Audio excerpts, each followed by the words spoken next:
luso-descendente Christina Batista abriu as portas da sua casa e conta-nos como foi a experiência como finalista no concurso Masterchef Australia. A ex-concorrente revela de que forma as origens portuguesas a influenciam na cozinha. So who is Christina Batista? Oh gosh, good question. Tell us about where you were born. Were you born here in Sydney?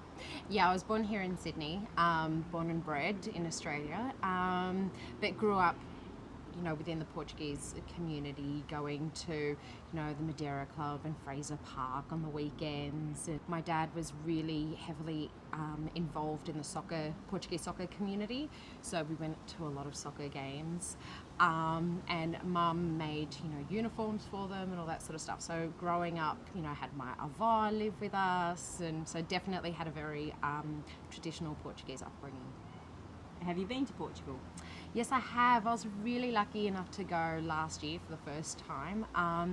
Went to Lisboa and I got to stay in Alfama, which was absolutely beautiful. Like, I loved it. I got a little teary when I arrived. I didn't think I would. My sister told me, she's like, oh, you're gonna, get really teary. That's where our ancestors are from. And I was like, okay, cool. But, got there and actually felt a really strong bond to the country. So it was, can't wait to go back. So what made you audition for Masterchef? So I had auditioned for the previous season, and I filled out an application form, and I never got a call back or anything. I do dinner parties, and I have friends over all the time. They're always like, "Oh, you should try it for Masterchef," and I was like, "Oh, okay." So I filled out the application form, and I didn't hear anything back. And I showed my sister and my partner Kate, and they were both like, well, we wouldn't have called you back either, because I'm not very good at selling myself. I tend to pay myself out a lot. That's just, me. And so then last year, my sister and Kate ended up filling out the application form for me, and then I went over it and changed a couple of things because I thought I sounded like bit of a tosser. I was like, don't know about that. Filled out the application form and got a call back and went through the whole audition process, which was really long. Mm-hmm. Yeah. So what are you cooking tonight? So tonight I'm doing a roast chicken. I'm doing a chorizo and citrus stuffing with it, and then just some roast veggies on the side, and some peas and some corn. Do you use Portuguese or Mediterranean influences in your cooking? Where do you draw your influences from? I definitely do. I like to make all sorts of cuisine. Like, I don't just cook Portuguese food, but I definitely have very strong Portuguese influence in my cooking, and in my my palate. So my flavor profile often has those smoky flavors that you get in Portuguese food, whether it's from barbecuing or from your smoked paprika, and I always love to have really fresh ingredients that I don't have to do a lot to, and I think the Portuguese do that really well, is that they don't add a lot of stuff to it, except for garlic. What do you think was your best dish that you cooked on MasterChef in the whole series? What were you most proud of? Best dish. I really liked my Caesar salad. That's a dish that I've worked on for a couple of years. So, and that's kind of really evolved. And I know that for most people it was just a salad, but for me it was something that really represented what I want to do with food, which is take something that everyone is really familiar with, and keep the same flavour profile, but just totally change its appearance and the textures and all that sort of stuff.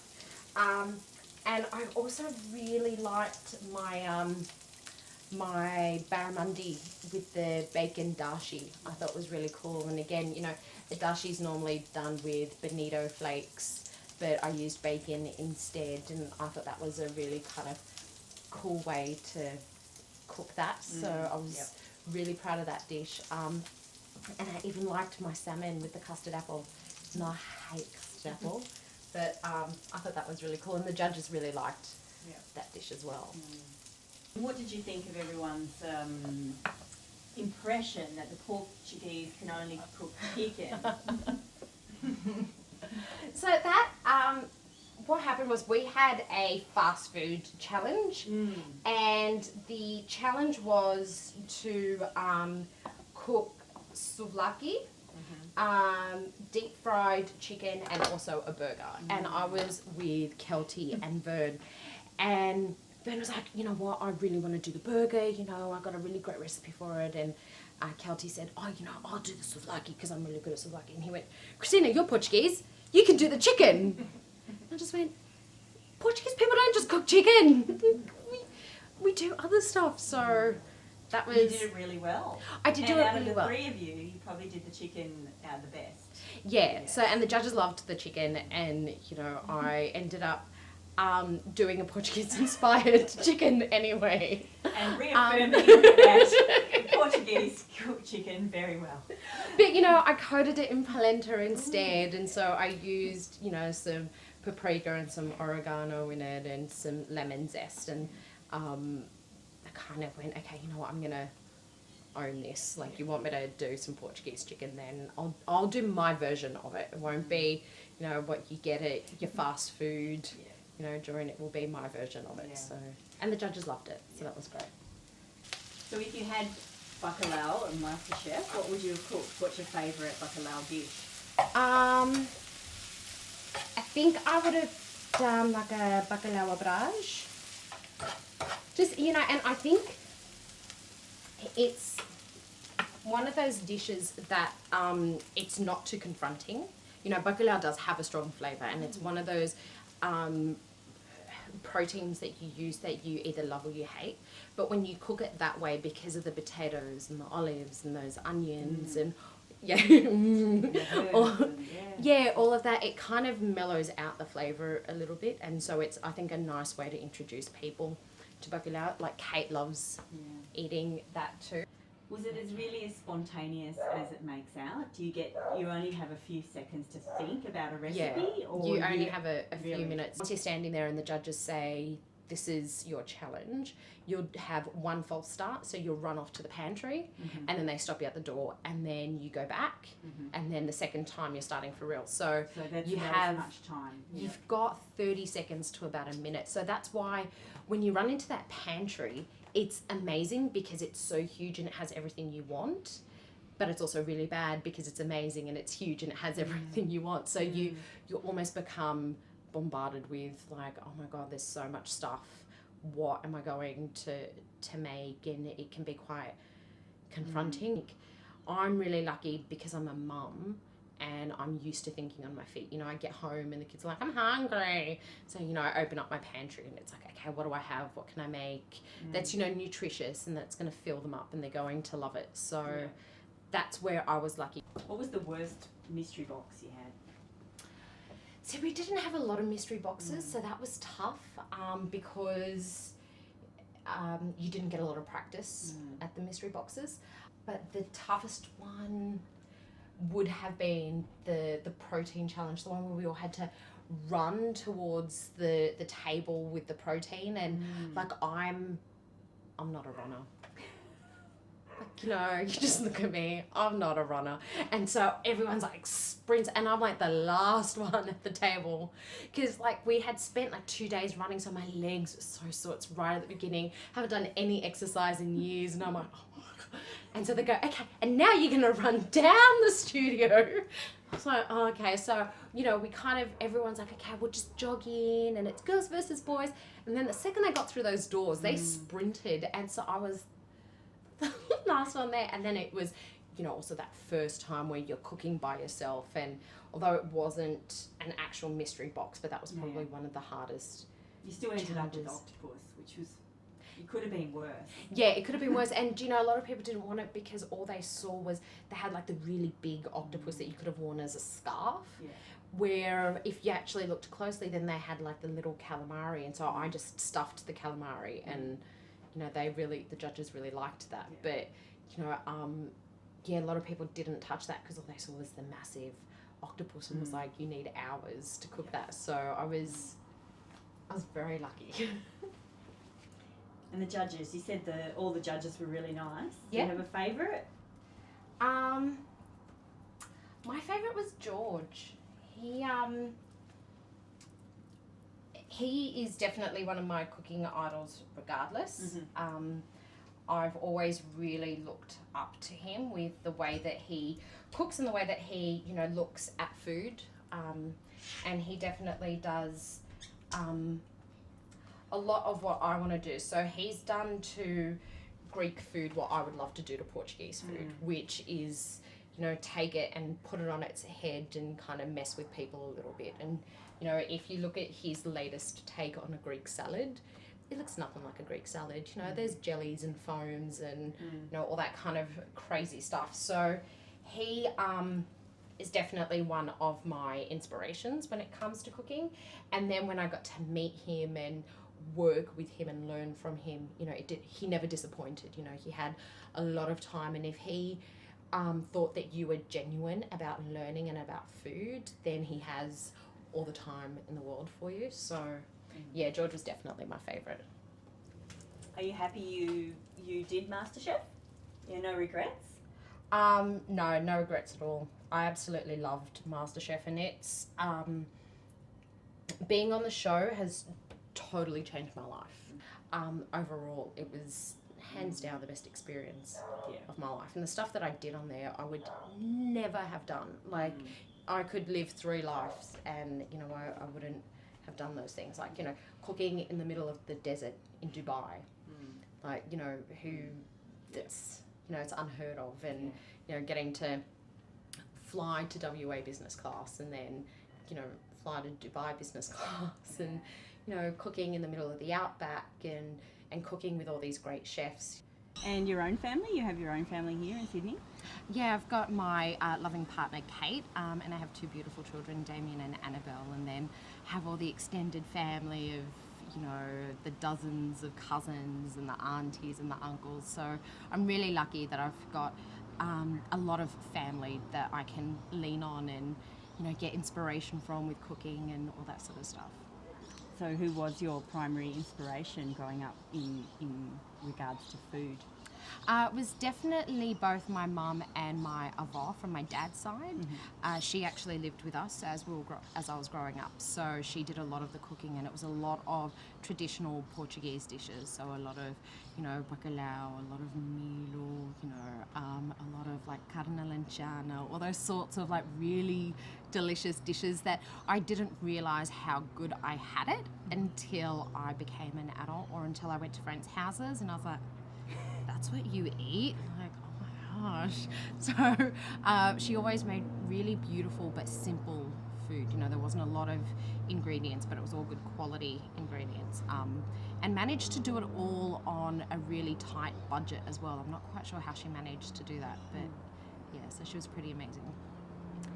Would you have one favourite dish that your ava cooked?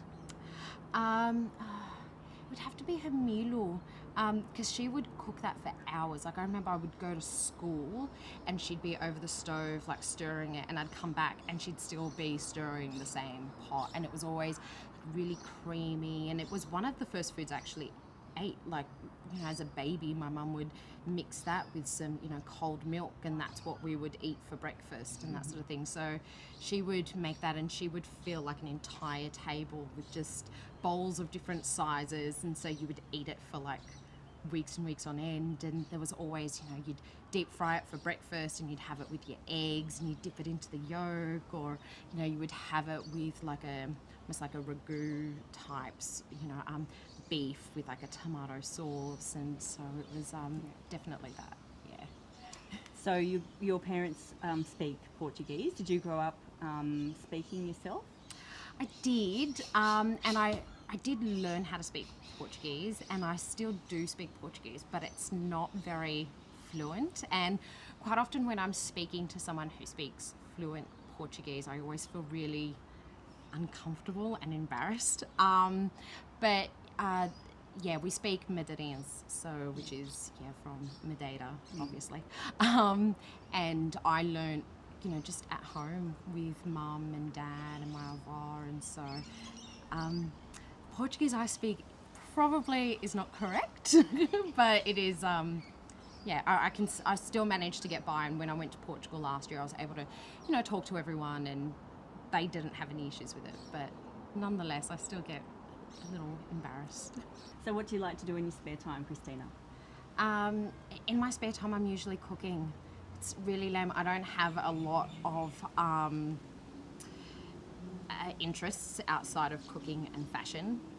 That's pretty much my that's what I love. I love food and everything about it, and I also love fashion and art, and I'm quite often going to museums and that sort of thing on the weekend when I get the chance. But I'm just really busy at the moment with lots of catering jobs, and I'm working at Key at the moment, which is fantastic, and would never have happened had I not been on Masterchef. I've got my website coming out, I've got my website, and I'm also writing for another website called Home Heaven, so I'm their food expert. So there's lots of writing and talking and eating, and it's all to do with food, which I absolutely love. Like it's why I went on, and I wanted to become even more obsessed with food. Yeah. I have. Sounds great. I mean, had you done much writing before? Are you enjoying the writing? And I hadn't done much writing, and I didn't think that would be a path that I would have taken, and I didn't think that I was a good writer. And my sister Susanna, she loves writing and reading and all that sort of stuff. And so when we were putting together the website, and she lives in the Congo, so we were doing Skype calls at like 5-6 o'clock at night for an hour, trying to kind of like build the website together. And I was often sending her emails and then getting replies the following morning with just a few editorial changes that she thought the website needed. And then I was actually approached by Home Heaven. They really liked the wording on the website. I didn't think it was anything special, but they really liked it, and that's how that came about. So, and I am really enjoying it. I'm loving it more and more as the more I do it, the more I kind of go, oh, I actually like this side of it. So yeah. And what would your kids ask you to cook as their favourite meal? So Annabelle's favourite meal is my Coca-Cola chicken wings.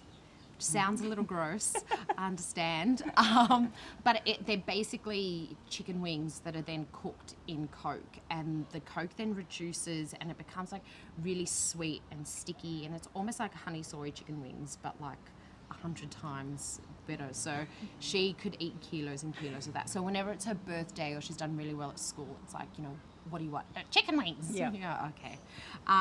Damien's pizza, hands down, loves pizza. So, we make the dough at home and we prove it, and he loves to knead the dough when really take out a lot of his frustrations of school that day. Likes to punch the air out and knead the dough and all that sort of stuff. And then I think it's that thing where it's probably one of the only times that he's allowed in the kitchen and he's allowed to cook, so he can they often put together their own pizzas, and they really like that, because I can be a little bit of a control freak in the kitchen. I tend not to let anyone in there except for when we're making pizzas. So he's always like, pizza! Nice. So if you had a dinner party, who would you love to have over for dinner? Like, who would you be your top, 5 people to invite over for dinner? Yeah. I would definitely have my sister over, because I only ever get to see her at Christmas. And that's really crappy. Because we're 2 years apart and we grew up in each other's pockets, so she's always on the top of that list. Apart from obviously other family and friends, I'd love to have the judges over again, just to kind of show them how much I've evolved with since I've left the show, and they're just great guys, and they'd be great company, and you'd be on the floor laughing the whole time. As for anyone who's passed away, I'd love to have like Mandela at my table. Just with his passing recently, I think that he would be an amazing person to have, at your dinner party, and someone who I always got the feeling that he was quite cheeky. So would be great company, but I think an extremely wise person to kind of teach us all a couple of lessons. Sounds like a good dinner party. Thanks. Or maybe you could just say something little just for the interview, something to the people watching Latitude 33 South. Hola, Feliz Natal. Perfect.